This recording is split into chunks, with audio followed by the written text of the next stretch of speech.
पड़ी जिसकी हमें जिम्मेदारी थे ही नहीं।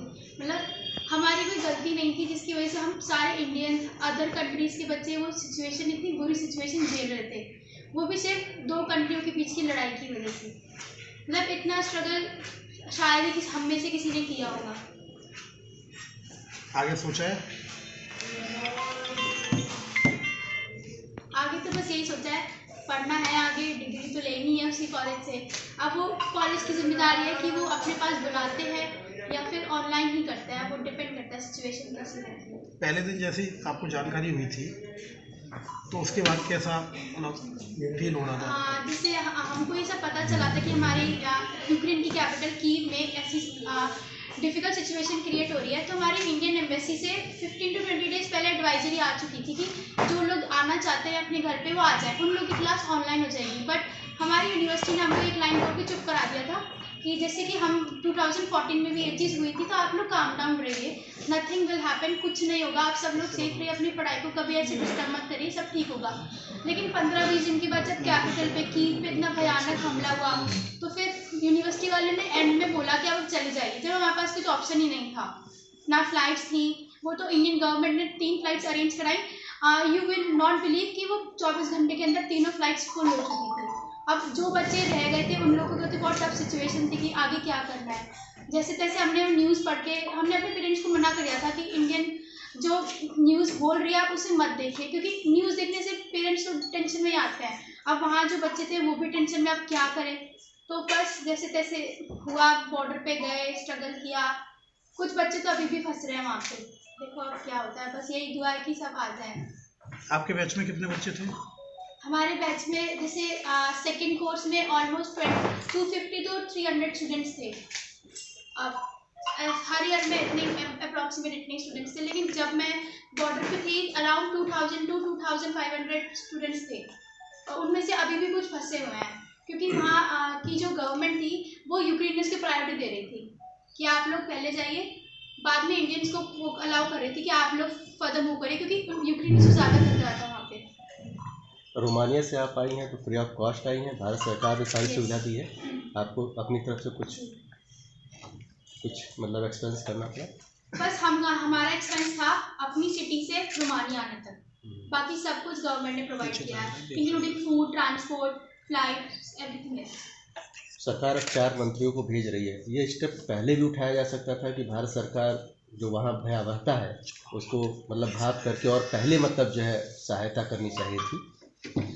मेरे हिसाब से इंडियन गवर्नमेंट जितना कर सकती थी यहाँ रह के उन्होंने उतना किया, क्योंकि वहाँ की गवर्नमेंट ने जो स्टेप्स उठाए वो मुझे लगता था थोड़े बहुत लेट उठाए हमारे यूक्रेनियन गवर्नमेंट ने।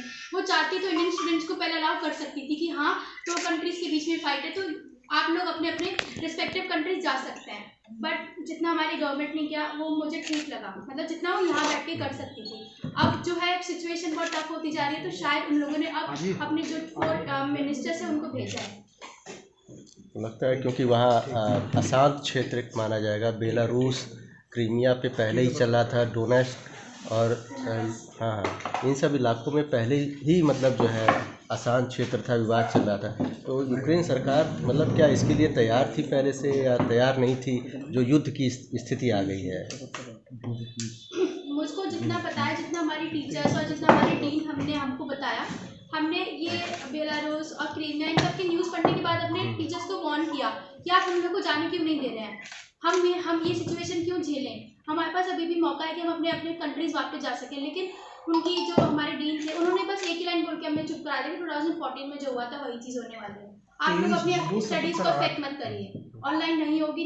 हमने हमारे ऑनलाइन जैसे ऑफलाइन क्लास में अगर एक बच्चा एब्सेंट भी होता है तो उसको बहुत भारी अमाउंट में Indian currency as a penalty देनी पड़ती है, तो बच्चे जो आना चाहते थे वो भी नहीं आ पा रहे थे because of the huge amount of penalties. तो बस एक यही था कि यूक्रेनियन गवर्नमेंट ने बहुत चीज़ हल्के में ले ली थी, उनको लगता था कि आगे कुछ नहीं होगा, बट शायद से मुझे लगता है उनको पता था कि ये सब होने वाला है, लेकिन फिर भी उन्होंने हमको नोटिस नहीं पहुँचाया टाइम पे, बहुत लेट नोटिस पहुँचाया जब हमारे पास कोई ऑप्शंस नहीं था घर वापस आने के लिए। फाल्गुनी, उस माहौल के बारे में बताइए जब जैसे कि हमले चालू हो गए थे, तो जो बंकर में रहना या सुरक्षित जगह पर रहना, वो माहौल कैसा? जैसे कि कीव में जो हमले हुए थे उसको हम वीडियोस देख देख के इतना डर गए थे कि हम इतने छोटे से अलार्म में भी अपने आप को इतना अलर्ट कर लेते थे कि बंकर्स भागे। बट वहाँ के हर फ्लैट के नीचे जो बंकर्स बने थे उन सबके लॉक लगे हुए थे। वहाँ की यूक्रेनियन पीपल बहुत लोकली घूम रहे थे, हम उनको लगता था कि कुछ होगा ही नहीं। वो भी 2014 का एज ए बैकअप लेके चल रहे थे कि जो है सेम ही रहेगा। हमने और लोगों से वहाँ बात भी करी थी कि अगर आगे हमें सिचुएशन आती है तो आप हम लोग को आगे प्रायोरिटीज़ देंगे, क्योंकि ऑब्वियसली बात है यूक्रेनियंस अपने ही लोकल मेंबर्स को पहले बंकर्स में जाने देंगे एज कम्पेयर टू इंडियंस। तो बस हम लोग को पहले से ये वार्निंग दे देनी चाहिए थी कि अगर ऐसा कुछ हो तो आपके लिए अलग शेल्टर्स बनने जाएंगे, बट ऐसा कुछ नहीं था। अब रही बात सिचुएशन की, तो जैसे जैसे कीव में आया, फिर कीव से आगे आगे लवीव में आया। लवीव हमारे जो इवानो फ्रैंकोविच था उससे सिर्फ 4 से 5 घंटे की डिस्टेंस थी। अब हमको fire alarms as a alert दिए जाते थे और बहुत सारे इमरजेंसी अलार्म्स दिए जाते थे कि अगर आपको ये सायरन सुनाई दिए 30 to 30 सेकेंड्स के इंटरवल्स पे तो आपको बंकर्स में शिफ्ट होना है। और क्या कहते हैं, अभी मेरे आने से 4 दिन पहले इवानो के जो हमारे गवर्नमेंट हॉस्टल है हमारी यूनिवर्सिटी का, उसके पीछे 2 जो फाइटर प्लेट्स होते हैं वो लैंड किए गए थे। तो हम लोग इतने घबरा गए थे, फिर कुछ हुआ नहीं था क्योंकि वहाँ के जो पेट्रोल जो नॉर्मल पीपल थे उन्होंने पेट्रोल पंप्स फेंक के उनको मतलब सब कुछ खत्म कर दिया कि कोई डेंजर सिचुएशन ना बने। और उस दिन पापा को भी मैंने बताया था, पापा मुझसे यही बोल रहे थे कि आप जाइए बंकर में ही रहिए पूरी रात। अब सर कोई बंकर्स तो खुले नहीं थे क्योंकि वहाँ के लोकल पीपल को ये लगता था कि कुछ नहीं होगा, तो उन्होंने बंकर्स खोले ही नहीं थे। वो चाहते थे कि जब सिचुएशन ज़्यादा क्रिटिकल हो जाए तब खोले तो एकदम से भसड़ हो, कुछ नहीं था। लेकिन हम लोग बहुत टेंशन में आ गए थे, बस ये था कि अगर कुछ हो जाता तो क्या ही होता।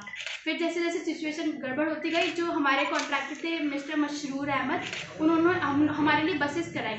बट हमारा ये था कि अलग अलग बॉर्डर्स पे अगर उन लोगों की बसेस जा रही है तो बहुत भीड़ इकट्ठी हो जाएगी। तो हम लोगों ने हमारे सीनियर्स ने मिलकर एक प्राइवेट बस कराई जिससे कि वो पहले टाइम से जाके उस रीजन को ऑक्यूपाई कर ले, क्योंकि उस बॉर्डर पे जो एक्सचेंज हो रहा था यूक्रेन से रोमानिया का, वो फर्स्ट कम फर्स्ट सर्व था।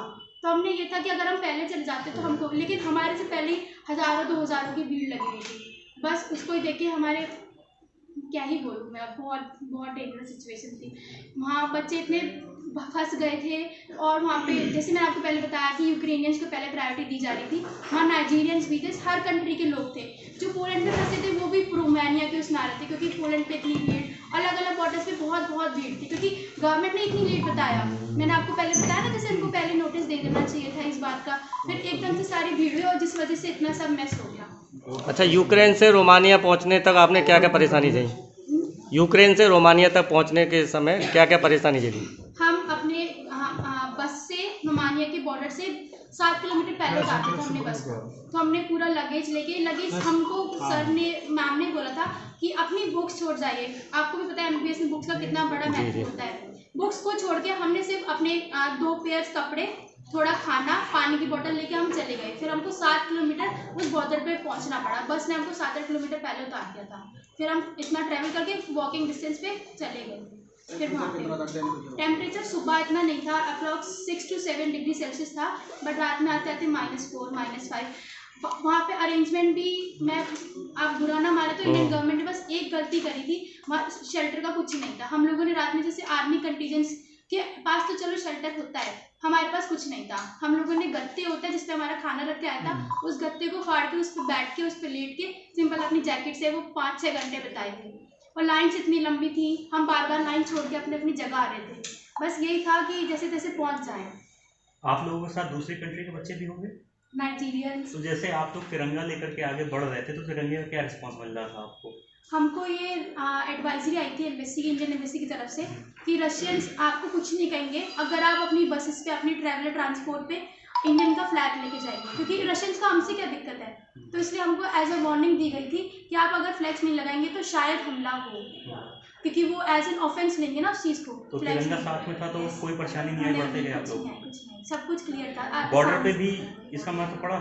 बॉर्डर पे तो नहीं, क्योंकि किसी ने फ्लैग से ट्रांसपोर्ट सिस्टम पे लगे थे ना। अच्छा। और हमारे पास पासपोर्ट हमारा वो था कि हम इंडिया से हैं, तो किसी ने कुछ नहीं कहा।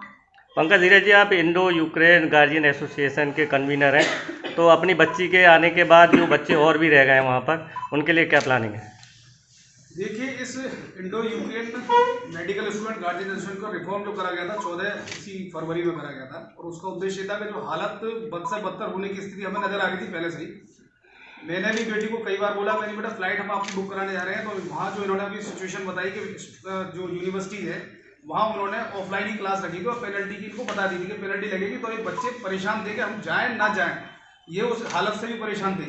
लेकिन हमें सिचुएशन दिख रही थी, उसकी वजह से हमें ये मालूम पड़ा कि यहाँ और भी सारे बच्चे हैं, जिसकी वजह से यहाँ ये शुरुआत की गई और आज ये बहुत सारे गार्जियंस इसमें जुड़े हुए हैं। यूपी, आपका गुड़गांव, आगरा और मथुरा काफ़ी जगह के जुड़े हुए हैं। हम लोग संपर्क में, जैसे आने वाले समय में बच्चों को दिक्कत ना हो, तो इसी एसोसिएशन की वजह से हम लोगों ने प्रयास करा कि बच्चों की लिस्ट, उनके नंबर्स वगैरह, व्हाट्सएप नंबर वगैरह हम कलेक्ट कर सकें और उनको जो मदद हो सकती है एक दूसरे के द्वारा दिला सकें। जिसकी जैसे अभी जैसे ये आई है तो इसके कुछ जो और सीनियर्स हैं, जो भी नहीं अभी वहाँ फंसे हुए हैं, तो वो इनसे संपर्क कर रहे हैं कि वहाँ से मूवमेंट में आपको क्या ईजी रहा था, कैसे आना है, तो एक दूसरे को इसका लाभ मिलना है। तो पंकज जी, अभी अलीगढ़ में कितने बच्चे आए हैं यूक्रेन से? अलीगढ़ में केवल 2 बेटियां आई हैं, एक मेरी बेटी है, एक और बेटी है जो भी इसकी क्लासमेट रही है, साथ में 12th क्लास उन्होंने करी हुई है। तो ये 2 ही बच्चे आए हुए, अभी बॉर्डर पर कई सारे लोग फंसे हुए हैं और जो कोई एयरपोर्ट भी काफ़ी फंसे हुए हैं। अप्रॉक्स 23 के करीब बच्चे जो अभी अलीगढ़ के हैं वो भी फंसे पड़े हैं और संभवतः है उनमें आज रात को 9 बजे की फ्लाइट है, उसमें कितने बच्चों को जगह मिल पाती है, क्योंकि कई सारे स्टेट्स के भी लोग आ रहे हैं, तो वो देखना होगा।